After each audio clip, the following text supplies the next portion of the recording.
Anxious attachment isn't a weakness, it's a pattern of overextension. It's what happens when someone has learned, usually from early life experiences, that love must be earned, not received freely. People with anxious attachments are often incredibly loving, giving, and emotionally attuned. They notice shifts in tone. They sense distance before it's spoken. They anticipate needs before they're voiced. This level of emotional awareness, when balanced, can be a beautiful strength. But when it becomes a survival mechanism, when it's used to keep love from slipping away, it turns into overfunctioning. The anxious person doesn't just want love, they feel they have to work for it constantly. They overtext, over-apologize, over-accommodate. They ignore red flags not because they don't see them, but because they're afraid acknowledging them will lead to abandonment. They give and give, hoping their value will eventually be seen, hoping the other person will wake up one day and say, "You're everything I've ever wanted." But often what they end up feeling is invisible, used for their love, their energy, their emotional availability, without ever truly being met in return.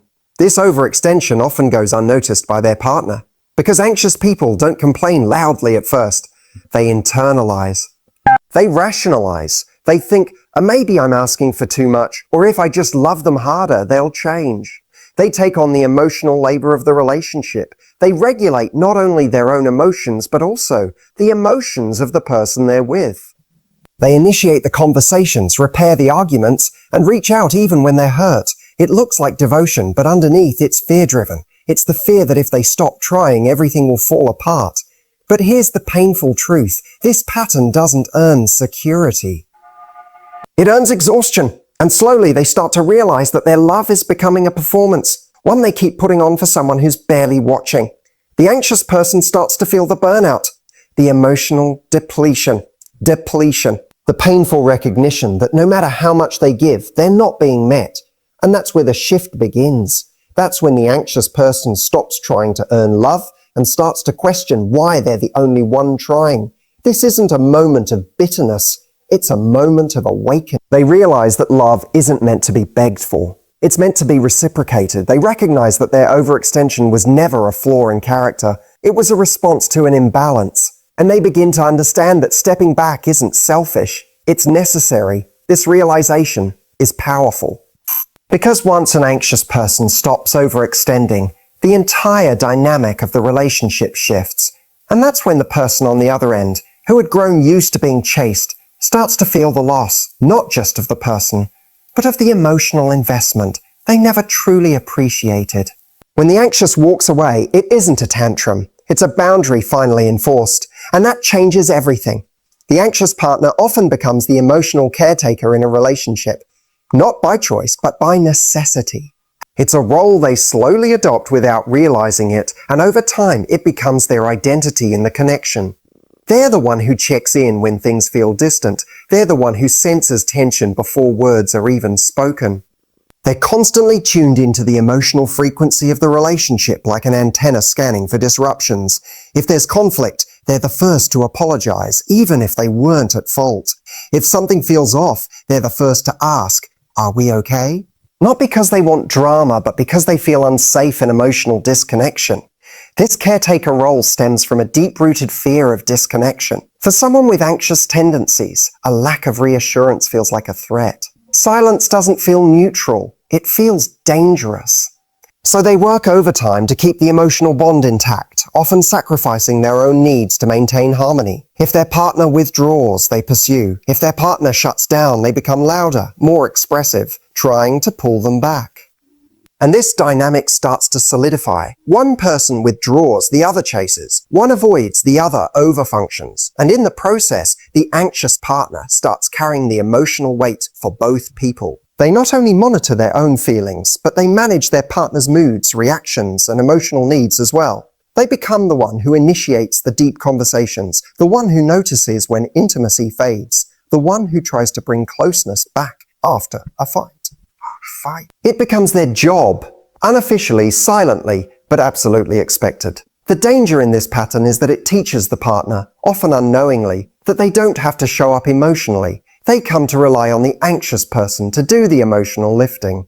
Why confront hard truths when the anxious partner will always come forward first? Why initiate difficult conversations when the anxious one will feel the tension and bring it up anyway? Why learn emotional resilience when someone else is always there to soothe these? And the anxious person doesn't just tolerate this, they internalize it as love. They believe, if I can keep this together, it proves how much I care. But this is where love turns into a trap, because what they're actually doing is keeping the relationship afloat single-handedly. They become the glue holding it together, but glue isn't a substitute for mutual effort. It's a patch, not a partnership. Over time, this emotional caretaking becomes deeply exhausting, and more than that, it becomes invisible. Their effort goes unnoticed because it's consistent. Their love becomes expected, not appreciated, and the relationship becomes a place where they're constantly giving, but rarely receiving, the same depth in return. Eventually, they begin to see the truth. Being the caretaker isn't a role of strength. It's a signal that the emotional labor isn't being shared. And without that mutual investment, even the most loving heart will begin to wear thin. Walking away is not abandonment, it's self-rescue. For someone with an anxious attachment style, the decision to walk away doesn't come suddenly. It's not impulsive. It's the result of a long, private war, a war between their hope and their reality, between their deep desire to be loved and their growing recognition that they are the only one truly fighting for the relationship. The anxious person doesn't leave because they stop caring. They leave because staying starts to hurt more than walking away ever could. From the outside, it might look like they've given up. But what's often misunderstood is that by the time they leave, they've already endured months, sometimes years, of silent emotional compromise. They've given chance after chance. They've rationalized distance, overlooked inconsistencies, minimized their own needs to keep the peace. They've poured love into someone hoping that, eventually, the effort would be matched. But when love feels one-sided for too long, when their vulnerability is repeatedly met with indifference or minimal reciprocation, the anxious person begins to emotionally unravel. What starts as worry, did I do something wrong, evolves into realization, I've done everything I can. And when that shift happens, walking away becomes an act of survival, not rejection. It's not a punishment. It's not about making the other person feel bad.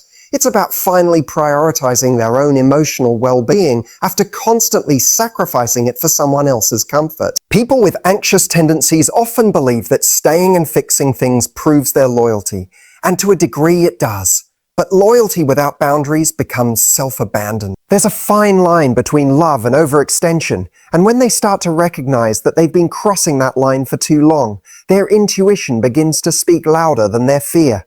That's when the dynamic changes. That's when walking away becomes an empowered decision rather than an emotional collapse. And the moment they walk away, truly walk away, is one of the most misunderstood and underestimated transformations in a relationship. It's not loud. It's not dramatic. It's quiet, intentional, and deeply rooted in self-respect. The anxious person may still feel fear. They may grieve. But beneath that grief is clarity. They've been giving more than they've been receiving. And it's not their job to keep proving they're worthy of love. When they leave, it's not because they stopped loving. It's because they finally started loving themselves enough to stop begging for connection. That's what makes it a rescue. Not a cry for attention, but a reclaiming of peace. Not a statement of anger, but a boundary that says, I will not continue to abandon myself in the name of keeping you comfortable. So when the anxious walks away, don't confuse it with a loss of love. Understand it for what it is. The moment they chose to stop drowning in silence and start breathing on their own, their absence exposes emotional laziness. When the anxiously attached person walks away, it doesn't just leave a gap in the relationship. It reveals just how much they were holding together on their own. For so long, they were the ones initiating the hard conversations, checking in on emotional tone, noticing the drift and doing something about it. Their presence became the emotional engine of the relationship. So when they step back, the silence is deafening, not because they're being dramatic, but because they were the ones filling all the silence in the first place. This is when the other person begins to feel the void, not immediately, perhaps. For often those who benefit from the anxious partner's emotional labor don't realize how much they were receiving until it's no longer available. The consistent texts, the gentle reminders, the "Are you okay?" messages, the forgiveness, the reassurance. All of that emotional presence felt like love to the anxious person, but to the other, it became a kind of comfort, even a convenience, and comfort can make people complacent. The truth is, many relationships survive not because both people are emotionally present, but because one person is doing all the work. When that person walks away, the imbalance is no longer hidden. It's exposed. Suddenly, the emotional ecosystem of the relationship begins to crumble, and the partner who didn't put in the effort now faces a mirror they were never ready to look into. They are left with the silence they never thought they'd have to fill. And that's the moment emotional laziness is no longer just a trait. It becomes a consequence. They are confronted with the realization that they didn't nurture, invest, or meet their partner halfway. They simply coasted. The anxious person's presence allowed them to stay passive. There was always someone to reach out first, someone to apologize, someone to reconnect after conflict. Without that, they are faced with a version of themselves they can no longer ignore. Someone who relied on being loved without truly participating in the act of loving. This doesn't mean they were malicious. Often people aren't aware of the emotional imbalance they're part of, but a lack of awareness doesn't protect from impact.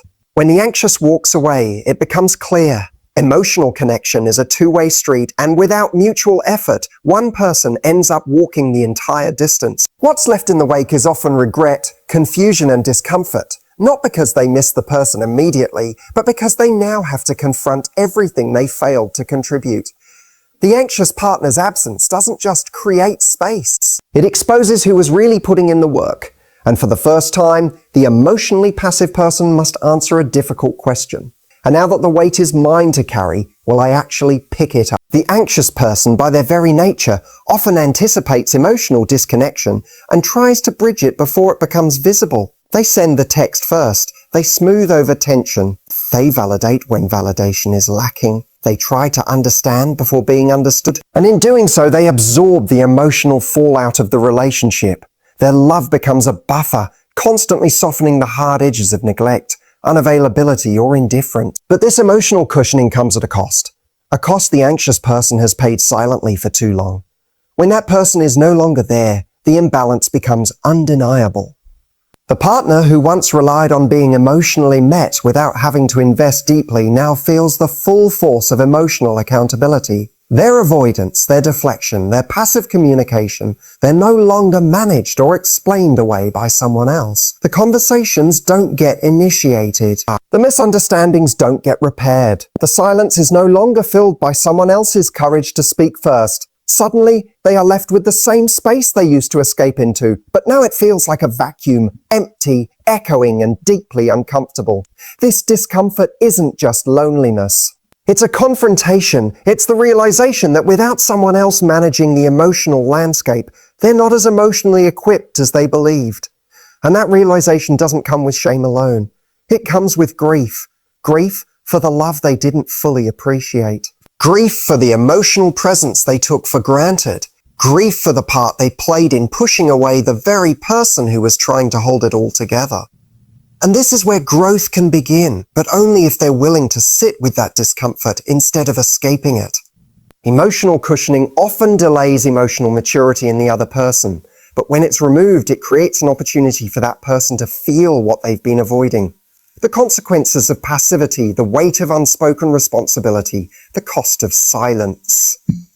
In the absence of the anxious partner's emotional labor, everything becomes real, unfiltered, honest. And for the first time, the partner who was shielded from emotional discomfort has to ask themselves a question they were never forced to answer before. What am I like in a relationship when no one is carrying me emotionally?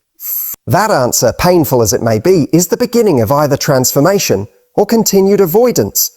But one thing is certain. Once the emotional cushioning is gone, there is no going back to unconscious comfort, only forward through growth or regret. One of the most jarring realizations after the anxious partner walks away is how effortless they made emotional connections seem. Their consistent effort, warmth, and emotional presence created the illusion that the relationship was deeply intimate, when in fact, it was being driven by one person's willingness to bridge every gap. They were the initiator, the empath, the one who kept emotional momentum alive. And once they're gone, the absence reveals something undeniable. Connection was never mutual. It was manufactured. The anxious partner often has a gift for emotional depth. They ask meaningful questions. They notice shifts in energy. They sense when something's off and lean in, not away. They remember the small details. They show up. They give generously, not because they're trying to manipulate, but because that's how they experience love. Fully, attentively, intensely. And that intensity can easily be mistaken for mutual closeness, especially by someone who benefits from it without having to match it. But when the anxious person finally stops, when they no longer reach out, no longer ask how you are, no longer initiate the hard but necessary conversations, what's left is the quiet truth. The emotional connection was never being co-created. It was being carried. Their departure strips away the illusion of intimacy and reveals the true level of emotional engagement from the other side. Without their efforts, things don't just slow down, they stop. And that stillness is revealing. Now there's no more warmth to hide behind, no more spontaneous check-ins, no more deep reflective texts or careful attention to emotional nuance. The emotional rhythm that once made the relationship feel alive has vanished, and nothing rises to replace it. That's when it becomes clear the relationship felt deep not because both people were diving in, but because one person was swimming for two. This realization is unsettling because it forces the other person to confront the ways they may have been passively experiencing connection rather than actively participating in it. It reveals how much of the emotional closeness they enjoyed was actually built on borrowed energy they never truly contributed to. They may have thought they were connected when in reality they were being emotionally carried. And perhaps most confronting of all is the recognition that real connection requires effort. Ongoing, intentional effort from both sides. It's not about grand gestures or romantic highs. It's about daily emotional presence, listening deeply, speaking honestly, choosing vulnerability even when it's uncomfortable. The anxious person did those things consistently, and their departure reveals just how one-sided that consistency was. So when the anxious partner walks away, they don't just leave a person behind. They leave behind an emotional dynamic they can no longer sustain alone. And the vacuum they leave doesn't just feel like loss. It feels like truth. A truth that can no longer be ignored. Connection that isn't reciprocated isn't connection at all. It's a performance. One that ends the moment the one doing all the acting finally leaves the stage. Regret rarely visits during the comfort of the relationship. It arrives in the stillness after the anxious partner is gone. When someone with an anxious attachment walks away, it's usually after months or years of trying to make things work, of bending themselves to meet the emotional needs of someone who rarely bent back.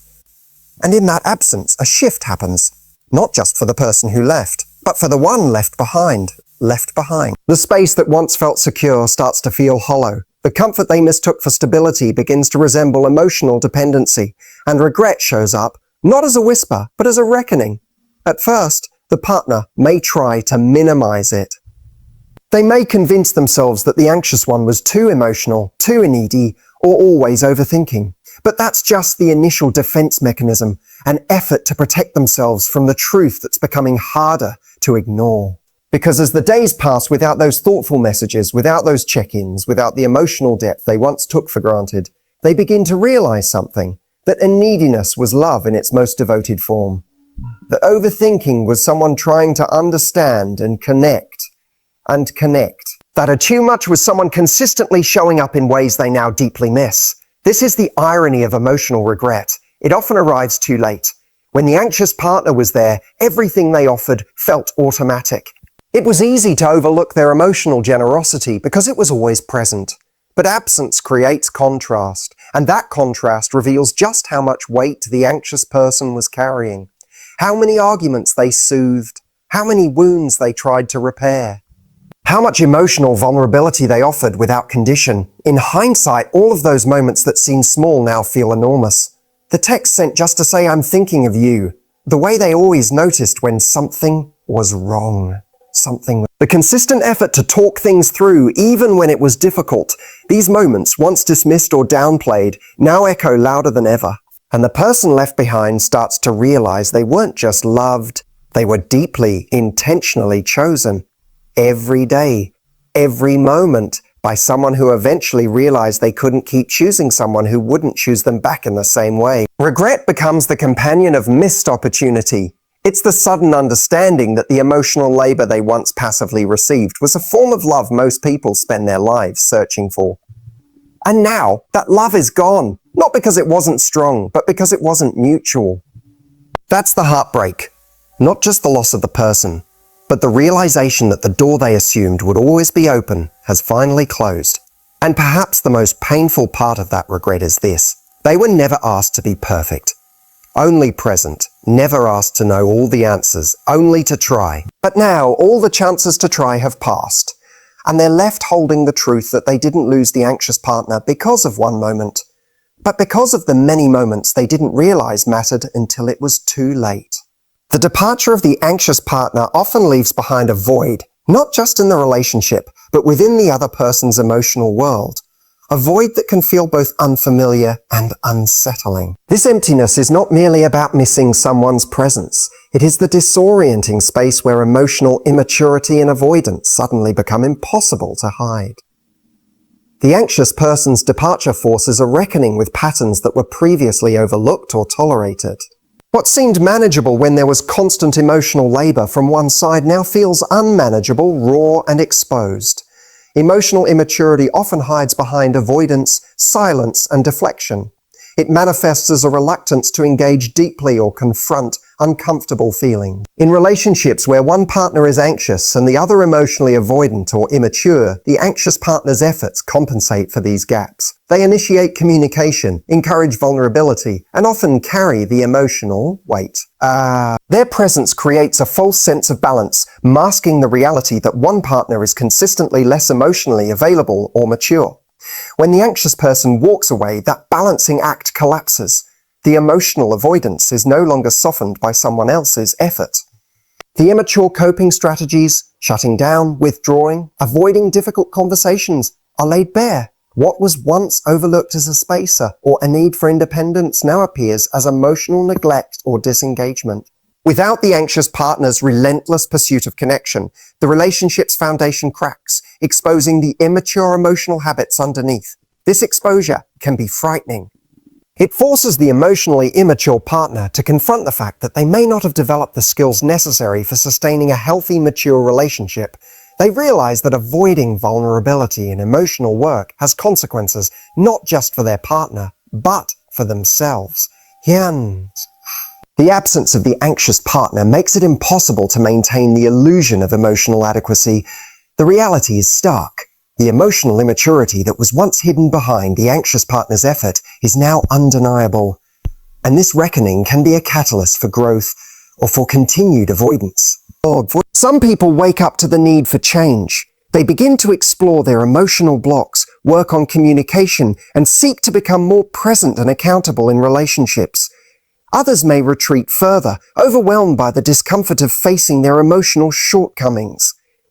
They may try to fill the void with distractions, rationalizations, or denial. But what can't be denied is that the departure of the anxious partner holds up a mirror to emotional immaturity and avoidance. It challenges the other person to either grow or face the reality of repeated relationship failures. The emotional patterns that were once tolerated become glaring problems. The absence of the anxious person exposes the unhealed wounds, the unspoken fears, and the avoidance tactics that prevented genuine connection. Ultimately, this is an opportunity, a painful but necessary opportunity, to step into emotional responsibility, to learn what it truly means to be present, vulnerable, and engaged. Without that growth, the cycle is doomed to repeat. And the anxious person may walk away again and again until the mirror is finally acknowledged and the emotional work is done. When the anxious partner finally walks away, it's not just a loss, it's an invitation to transformation.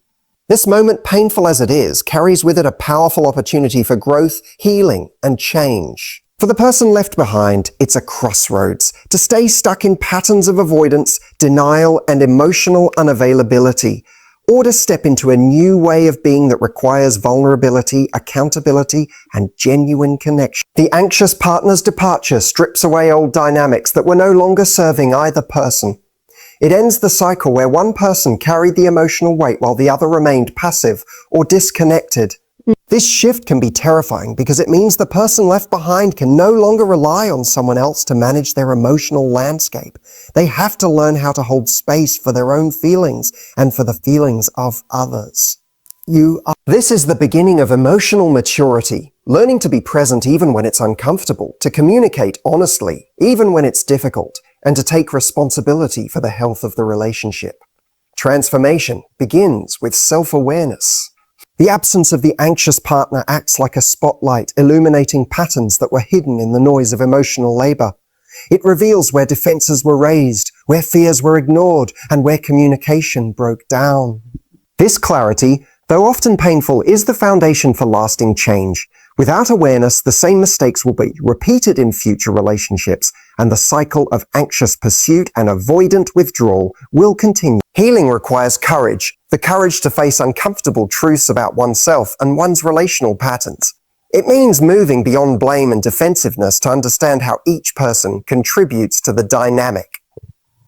The person left behind must learn empathy, not just for the anxious partner who left, but for themselves. They need to recognize their own humanity, including their capacity for growth and change. This journey is rarely linear.